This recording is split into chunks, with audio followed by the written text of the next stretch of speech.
ಇಂದು ಬೆಳಗ್ಗೆ ಭಾರತದಲ್ಲಿನ ಅನೇಕ ಮೊಬೈಲ್ ಬಳಕೆದಾರರು ಸರ್ಕಾರದಿಂದ ತುರ್ತು ಎಚ್ಚರಿಕೆಯ ಸಂದೇಶವನ್ನು ಸ್ವೀಕರಿಸಿದ್ದು ಈ ಸಂಗತಿ ಜಾಲತಾಣದಲ್ಲಿ ಸಾಕಷ್ಟು ಚರ್ಚೆಯಾಗ್ತಾ ಇದೆ.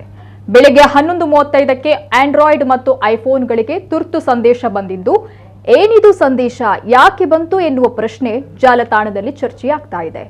1-2 ಸೆಕೆಂಡುಗಳ ಕಾಲ ಮೊಬೈಲ್ನಲ್ಲಿ ಬೇಪ್ ಸೌಂಡ್ ಬಂದಿದ್ದು ಈ ಬಗ್ಗೆ ವಿಚಾರ ಗೊತ್ತಿಲ್ಲದವರು ಆತಂಕಗೊಂಡಿದ್ರು. ಕೇಂದ್ರ ಸರ್ಕಾರದ ದೂರಸಂಪರ್ಕ ಇಲಾಖೆಯು ಈ ಬಗ್ಗೆ ಈಗಾಗಲೇ ಸ್ಪಷ್ಟನೆಯನ್ನ ನೀಡಿತ್ತು. ರಾಷ್ಟ್ರೀಯ ವಿಪತ್ತು ನಿರ್ವಹಣಾ ಪ್ರಾಧಿಕಾರದ ಸಹಯೋಗದಲ್ಲಿ ನಡೆದ ಸೆಲ್ ಬ್ರಾಡ್ಕಾಸ್ಟ್ ಅಲರ್ಟ್ ಸಿಸ್ಟಮ್ ಪರೀಕ್ಷೆ ಇದಾಗಿದೆ. ಈ ಪರೀಕ್ಷೆಯನ್ನ ವಾಸ್ತವವಾಗಿ ಇಂದು ಬಿಹಾರ ಮತ್ತು ಉತ್ತರ ಪ್ರದೇಶದಲ್ಲಿ ಮಾಡಲಾಯಿತಾದ್ರೂ ದೇಶದ ಅನೇಕ ಮಂದಿಗೆ ಈ ಸಂದೇಶ ಬಂದಿದೆ. ಕರ್ನಾಟಕದಲ್ಲಿ ಇಂದು ಸೆಲ್ ಬ್ರಾಡ್ಕಾಸ್ಟ್ ಅಲರ್ಟ್ ಸಿಸ್ಟಮ್ ಪರೀಕ್ಷೆಯನ್ನ ಮಾಡುವುದಾಗಿ ರಾಜ್ಯದ ಮಾಹಿತಿ ಮತ್ತು ಸಾರ್ವಜನಿಕ ಸಂಪರ್ಕ ಇಲಾಖೆ ತಿಳಿಸಿತ್ತು. ರಾಜ್ಯದ ವಿವಿಧೆಡೆಗಳಲ್ಲಿ ಜನತೆಯ ಮೊಬೈಲ್ಗೆ ತುರ್ತು ಎಚ್ಚರಿಕೆ ಸಂದೇಶ ಬಂದಿತ್ತು.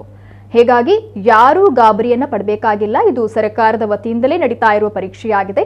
ಪ್ರಾಕೃತಿಕ ವಿಕೋಪದ ಸಂದರ್ಭದಲ್ಲಿ ನಾಗರಿಕರ ಅಮೂಲ್ಯವಾದ ಪ್ರಾಣವನ್ನ ಉಳಿಸಲು ತುರ್ತು ಸಂವಹನ ಅಭಿವೃದ್ಧಿಗಾಗಿ ಈ ಸೆಲ್ ಬ್ರಾಡ್ಕಾಸ್ಟ್ ಅಲರ್ಟ್ ಸಿಸ್ಟಮ್ ಪರೀಕ್ಷೆಯನ್ನು ನಡೆಸಲಾಗ್ತಾ ಇದೆ.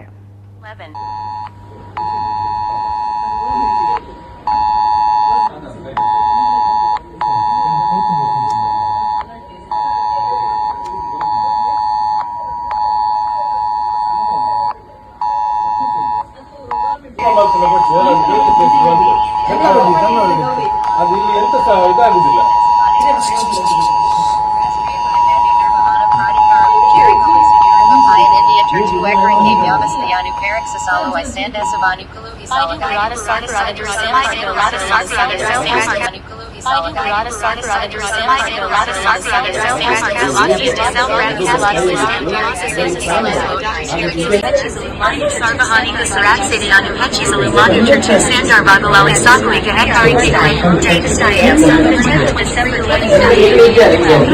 Being implemented by National Disaster Management Authority.